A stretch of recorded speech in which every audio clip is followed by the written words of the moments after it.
Ayat ke-21, Allah menginginkan dengan bahasa yang sangat tegas dan mendalam bahwa semua hamba Allah ini diinginkan oleh Allah menjadi hamba yang baik. Masuk pada golongan yang pertama. Jadi golongan pertama pertahankan konsisten sampai wafat. Golongan kedua sampai dengan keempat dibimbing oleh Allah supaya menjadi golongan yang pertama.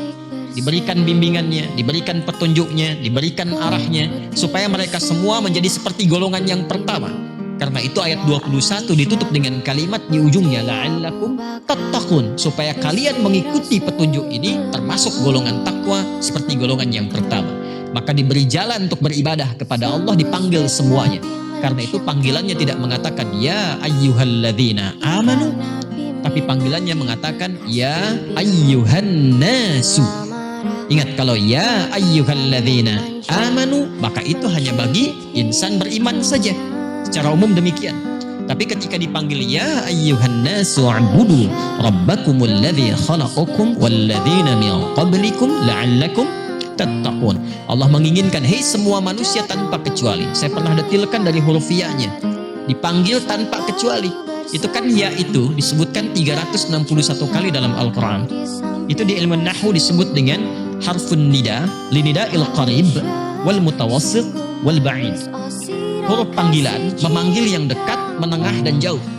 Jadi kalau antum sedang pusing di Mekah, ya, pengen cari jalan pulang gak ketemu, antum bilang ya, nengok semua tuh. Yang dekat, yang tengah, yang jauh itu. Ya. Kenapa? Karena ya itu manggil semua. Nah, ini isyaratnya dalam sekali. Ya, kan? Dipanggil, hei semua.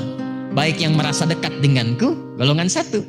Yang menengah, muslim tapi bermasalah, atau bahkan yang jauh dariku yang belum beriman. Ayyuha disebutkan 150 kali dalam Al-Quran. Ayyunya munada berfungsi taukid menegaskan, haknya tanbih berfungsi mengingatkan. Jadi kalau kita ngaji di balaghah kemudian kita kembalikan ke ayat, ayatnya berbunyi begini. Hei ayyuhan nasu, semua tanpa kecuali, yang dekat, menengah dan jauh. Aku tegaskan ya, aku ingatkan. Kepada siapa? An-nasu disebutkan 241 kali dalam Al-Quran. Manusia disebut dengan 5 nama, tapi di sini disebutkannya An-Nas. Dia bisa disebut dengan Bashar. Ingat, Bashar 35 kali disebutkan dalam Al-Quran. Qul innama ana basyarum mithlukum. Ada yang disebut dengan ins, dipasangkan dengan jin. Ya ma'syaral jinni wal ins, wa ma khalaqtul jinna wal ins. Disebutkan pasangan ini 18 kali dalam Al-Quran. Ada yang kadang disebut dengan insan. Hal ata 'alal insan. Ada surah Al-Insan, surah ke-76. Ya. Ar-Rahman 'allamal Quran. Khalaqal insan. 65 kali disebutkan dalam Al-Quran. Ada yang kadang disebut dengan Bani Adam. Ya Bani Adam, khudhu zinatakum 'inda kulli masjid. Quran surah 7 ayat 31. Disebutkan 7 kali dalam Al-Quran. Tapi di sini Allah tidak mengatakan ya ayyuhal bashar, ya ayyuhal ins, ya ayyuhal insan, ya ayyuhal bani Adam. Tidak. Allah mengatakan ya ayyuhan nas. Kenapa disebut nas? Nas itu kalau disebutkan sudah mencakup seluruh manusia dengan interaksi sosialnya, dimanapun dia berada. Jadi di Quran itu setiap kalimat, setiap diksinya itu tajam dan terukur, tinggi presisinya. Jadi kalau bukan firman Allah, mustahil itu ada kalimat begitu. Setiap tempat, setiap ayatnya itu punya makna yang spesifik dan dalam sekali. Jadi Allah mengatakan, hei semua manusia yang berinteraksi dalam kehidupan, dimanapun kalian berada. Kalian merasa dekat, menengah atau jauh dariku. Wa'budu rabbakumul ladzi khalaqakum walladzina min qablikum la'allakum tattaqun. Terjemahnya dari belakang dulu. Aku menginginkan kalian tuh jadi baik semua. Aku ingin kalian mendekat kepadaku. Aku ingin kalian bahagia.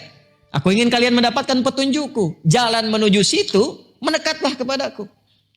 Caranya bagaimana? Tingkatkan ibadah. Ibadah itu membangun kedekatan dengan Allah. Kenapa ya Allah? Aku yang telah menciptakanmu. Aku yang paling tahu tentang engkau. Aku tahu hidupmu. Ya kan? Logikanya kata Allah begitu. Itu dibalas dengan logika. Kan aku yang menciptakan engkau. Engkau tahu aku penciptamu. Ya kan? Aku yang tahu jalan hidupmu. Aku tahu hidup dan matimu. Aku tahu mana yang baik untukmu, mana yang tidak baik untukmu. Dekati aku. Amalkan petunjukku supaya engkau masuk dalam golongan yang pertama. Lalu apalagi ya Allah? Maka muncullah ayat ke-22 untuk menegaskan.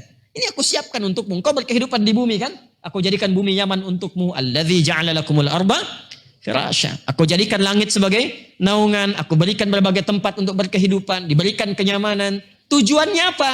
Supaya kita kenal Allah. Makanya antum nih kalau rumahnya bagus, kendaraan bagus, mewah, hidup nyaman, belum kenal Allah, ada yang nggak tepat itu. Karena diberikan semua itu supaya kenal Allah. Itu maksudnya. Kedudukan tinggi, sampai pangkat tertinggi belum kenal Allah, ada yang perlu dikoreksi.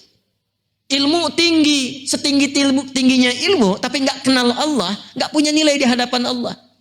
Karena puncaknya itu, alladzina yadhkuruna Allah qiyaman wa qu'udan wa 'ala junubihim wa yatafakkaruna fi khalqis samawati wal rabbana ma khalaqta hadza batila subhanaka faqina adzabannar. Jadi kita itu kalau merasa hidup nyaman, itu tuh supaya kenal Allah. Jadi malu kalau ada orang hidupnya dinilai terbatas, bahkan manusia menyebutnya dengan miskin, tapi dia sangat kenal Allah. Tahajud dia bisa bangun, puasa dia bisa lakukan, ngaji bukan hanya khatam dia bisa hafal.